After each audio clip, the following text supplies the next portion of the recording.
তো এখনকার হচ্ছে লেটেস্ট আপডেট হচ্ছে এটা। আমি এখন আছি দেশের অন্যতম এক এক্সপ্রেসওয়েতে, পূর্বাঞ্চল এক্সপ্রেসওয়ে, যেটার আজ অবধি আমাকে ভাই কোথাও আমাকে টোল দিতে হয়নি। বাইক নিয়ে টোল পার করার সময় এই এক্সপ্রেসওয়েতে ওঠার সময় আমাকে টোল দিতে হলো 125 টাকা। আমি যাবো এখান থেকে লখনৌ অবধি, তো 125 টাকা আমাকে টোল দিতে হয়েছে। আর এই হচ্ছে এক্সপ্রেসওয়েটা। আমি সাইডে দাঁড়িয়েছিলাম, পেট্রোল পাম্পে ঢুকেছিলাম, একটু ফ্রেশ হলাম। আমি সব খাবার দাবার তো নিয়ে এসেছিলাম, সাথে করে খালি চকলেটটা আনতে ভুলে, মানে চকলেট আমি নিইনি অ্যাকচুয়ালি, ওটা গলে যাবে বলে ভেবেছিলাম ওটা ইনস্ট্যান্ট যেখানে পাবো সেখান থেকেই কিনবো। তো একটু বডি ডিহাইড্রেট হচ্ছিলো, এখান থেকে একটা চকলেট খেলাম, একটা স্ট্রিং খেলাম, গাড়িতে একটু হাওয়া ভরলাম, ব্যাস এবার বেরাবো এখান থেকে।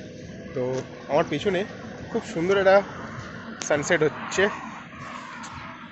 ওইখানটায় সূর্যটা ডুবছে, খুব সুন্দর একটা দৃশ্য। তো আমি তাড়াতাড়ি বেরাই বাইকটা নিয়ে, এই দৃশ্যটা আমাকে ক্যাপচার করতে হবে আমার অ্যাকশন ক্যামেরাতে। আর ওইখানে আমার বজরঙ্গি রেডি হয়ে দাঁড়িয়ে আছে, বাস জ্যাকেটটা পরবো, হেলমেটটা গলাবো, চলে যাবো। আর এই পূর্বাঞ্চল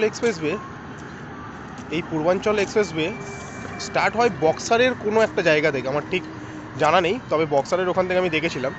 আর এটা গিয়ে শেষ হচ্ছে আমাদের লখনৌতে। তো একটা লম্বা ভালো স্ট্রেচ। আমি উঠেছি পুড়েভার বলে একটা জায়গা আছে সুলতানপুরের ওখানে, ওইখান থেকে উঠেছি। ওখান থেকে এটা লখনৌয়ের ডিস্টেন্স হচ্ছে মোটামুটি 140 এরকম সামথিং কিছু হবে, কারণ আমি ওইখান থেকে এতটা 65 কিলোমিটার এসেছি, এখনও আমাকে 80 কিলোমিটার দেখাচ্ছে, মানে 80 আর এদিকে মানে হ্যাঁ ওরকমই 140 ওরকমই আছে। তো চলো বেরানো যাক, আর বেশি লেট করবো না।